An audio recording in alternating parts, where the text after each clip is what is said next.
So let's talk about 5 things people learn too late in life. Not because I want to depress you, but because if you're hearing this now, you still have time. First, busyness is not a badge of honor. I spent years wearing exhaustion like a trophy, believing that the more overworked and overwhelmed I was, the more valuable I must be. Research tells us otherwise. Studies on burnout show that chronic stress doesn't just steal our energy, it rewires our brain, making us less creative, less connected, and ironically less productive. The hardest truth, no one gives you a gold medal for running yourself into the ground. At some point we have to ask, are we building a life, or are we just surviving one? I used to think that if I wasn't busy, I wasn't trying hard enough. That if my schedule wasn't packed, if I wasn't running from one commitment to the next, I was somehow failing. Because in our culture, being busy isn't just normal, it's glorified. We hear it in conversations every day. How are you? Swamped. Same. So busy.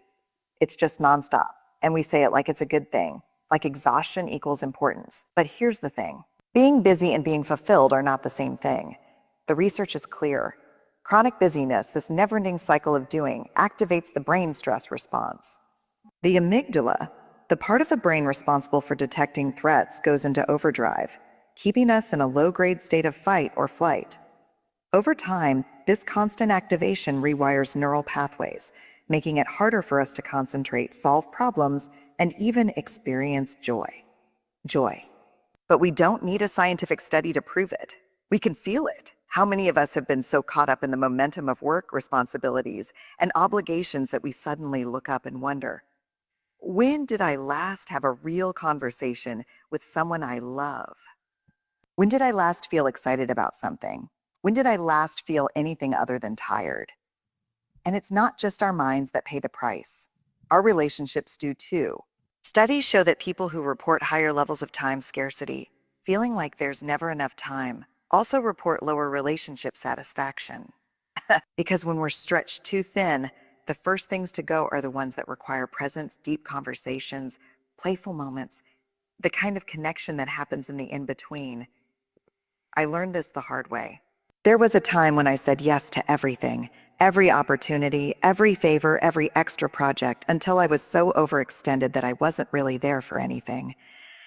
I'd be at dinner with my family, but my mind was racing through my to-do list.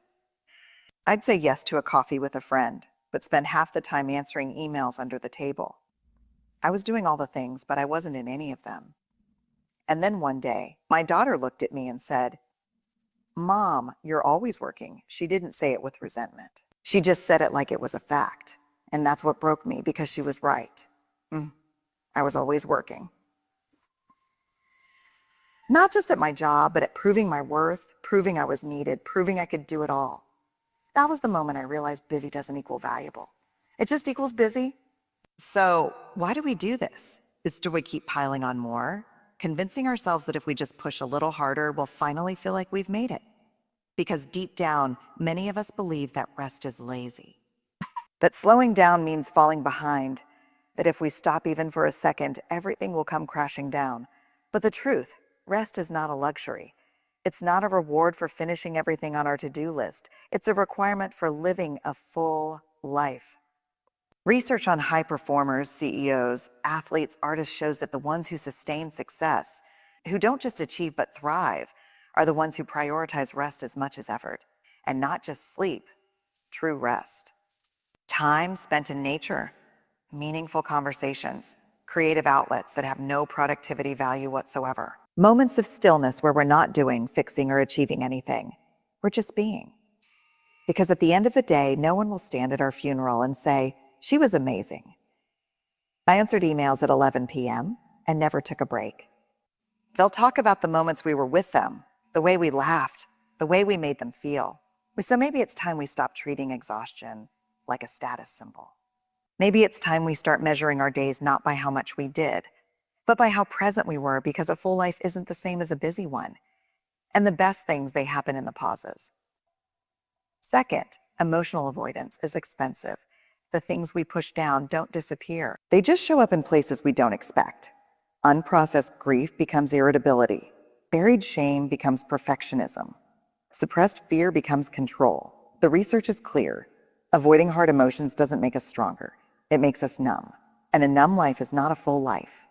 Most of us were taught in one way or another that some emotions are acceptable and others should be avoided at all costs. Be happy, be grateful, be strong, but don't be angry, don't be sad, and definitely don't be vulnerable. Somewhere along the way, we learned that negative emotions make us weak. That feeling too much is dangerous, and that if we just keep moving, keep pushing, keep ignoring the hard stuff, it'll go away. But it doesn't. Our emotions are like unpaid debts. They don't disappear just because we pretend they're not there. They collect interest. They grow in the dark, and eventually they demand to be paid. There's a study that looked at the effects of emotional suppression when we actively try to push down feelings like sadness, anxiety, or fear. The results: people who suppress their emotions don't just experience higher stress levels. They also have weaker immune systems, lower relationship satisfaction, and a higher likelihood of developing chronic illness. Because emotions are not just psychological. They live in the body. And when we don't process them, they don't just go away. They manifest in other ways. Like that moment when someone cuts you off in traffic and suddenly you're furious. Not just annoyed, full-body white-hot rage. And it doesn't make sense. But if you trace it back, you realize it's not just about traffic. It's about every moment that week when you felt powerless. It's about the meeting where you swallowed your frustration. It's about the fight with your partner that you pretended didn't hurt. Or maybe it shows up as perfectionism. You convince yourself you have to be the best at everything. You have to be polished, accomplished, untouchable. Because if you slow down, if you allow yourself to feel the things you've been running from, what happens? Maybe you realize you're terrified of failing. Maybe you realize you don't feel good enough. And so we keep performing. We keep avoiding because facing the truth feels too big, too overwhelming. But here's what I've learned. Emotions don't destroy us. The fear of feeling them does. We have this idea that if we open the door to our real feelings, they'll flood in and drown us. But emotions don't work that way. They come in waves, and when we allow ourselves to actually feel them, when we name them, sit with them, process them, they pass, they lose their power. I remember a moment years ago when I was feeling completely overwhelmed, like everything in my life was too much, like I was failing at everything that mattered. That my instinct was to push through, to keep going, to not feel it. But instead, I sat down and wrote out exactly what I was feeling. And what shocked me wasn't how big the emotions were. It was how quickly they softened the moment I acknowledged them, because emotions just want to be heard. So what do we do with this? How do we start actually processing our emotions instead of running from them? We name them. Studies show that simply labeling an emotion, saying, I feel anxious or I feel hurt, reduces its intensity in the brain. It gives us clarity. And when we have clarity, we can respond. Instead of just reacting, we get curious. Instead of judging our emotions, I shouldn't feel this way. We ask, why am I feeling this? What is this trying to tell me? Because emotions aren't obstacles. They're data, they're messengers, and we allow them to move through us. Whether that means writing them down, talking to someone we trust, or simply sitting in silence and feeling what needs to be felt. Because when we stop running, when we stop numbing, something incredible happens. We get our life back. We start experiencing real joy, real connection, real peace. And isn't that what we're actually chasing? Not a life where we avoid pain, but a life where we feel all of it. Where we get to be fully, deeply, unapologetically alive. Scared people are not thinking about you as much as you think they are. The fear of judgment keeps too many of us small. But studies on the spotlight effect prove that people aren't watching us nearly as closely as we imagine. While we're agonizing over a misstep, everyone else is too busy thinking about their own.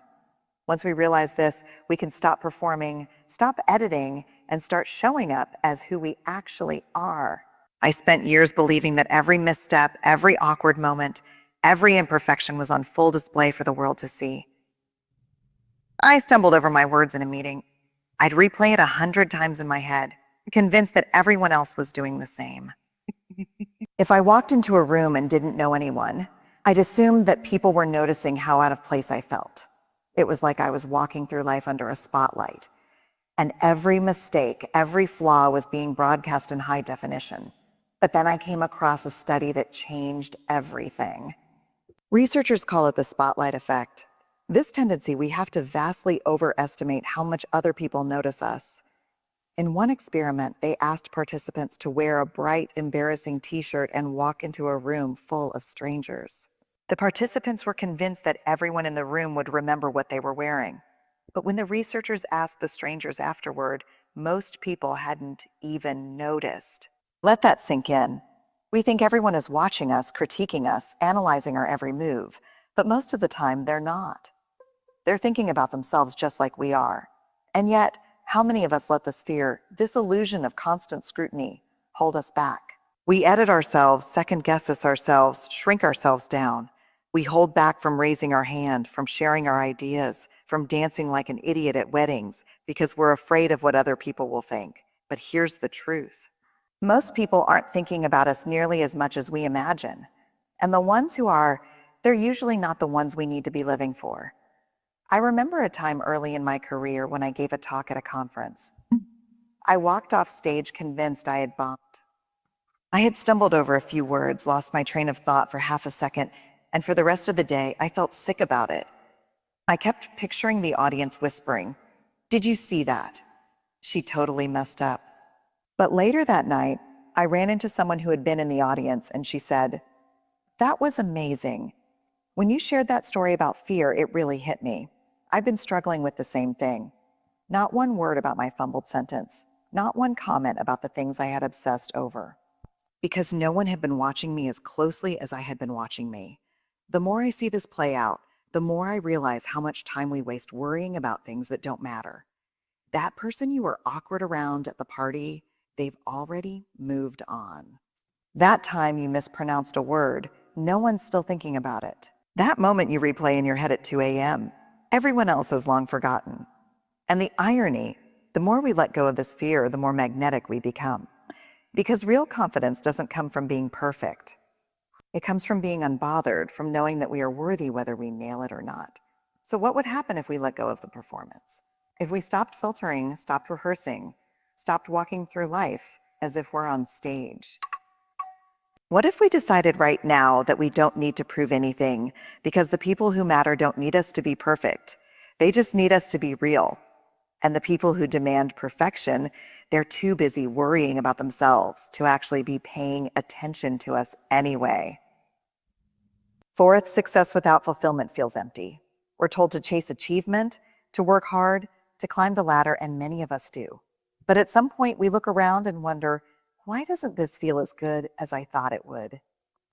Because success without meaning, without connection, without a sense of purpose. For years, I believed that if I just achieved enough, I'd finally feel whole. If I worked hard, got the right opportunities, checked all the boxes, I'd wake up one day feeling complete. So I ran hard. I hustled. I collected gold stars like my worth depended on it. And for a while, it worked. The promotions, the praise, the external validation. It felt good until it didn't. I remember sitting in my office after a particularly big career milestone, one of those moments I had been working toward for years. I should have been thrilled. I should have felt like I had made it. Instead, I felt nothing. Not sadness, not excitement, just a strange hollow feeling like I had reached the top of a mountain, only to realize there was nothing up there. And that moment forced me to ask a question I had been avoiding. What am I actually chasing? Because here's the thing, achievement in and of itself isn't the problem. Working hard isn't the problem. The problem is when we attach our entire sense of worth to the next goal, the next milestone, the next pat on the back. The problem is when we assume that success equals happiness, when in reality, success without fulfillment is just well-packaged burnout. Research backs this up.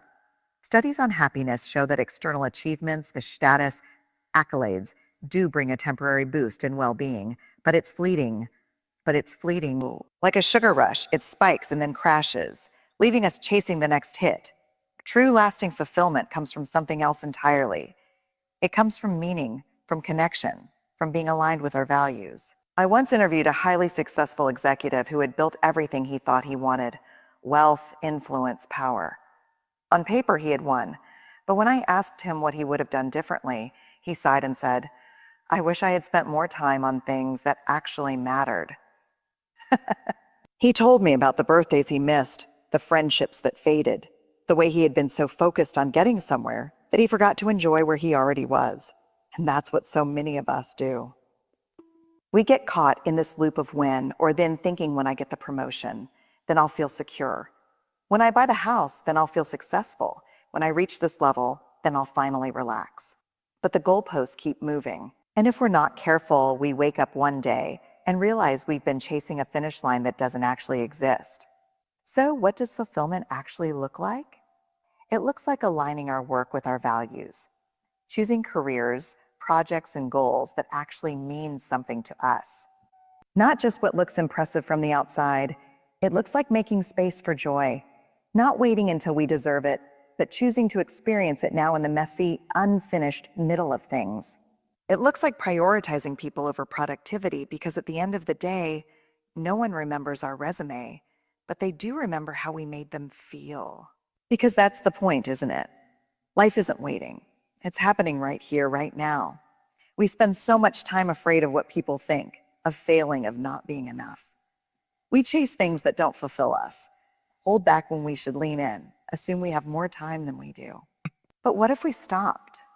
What if we really started showing up not for some perfect, polished version of life, but for the messy, beautiful, real thing?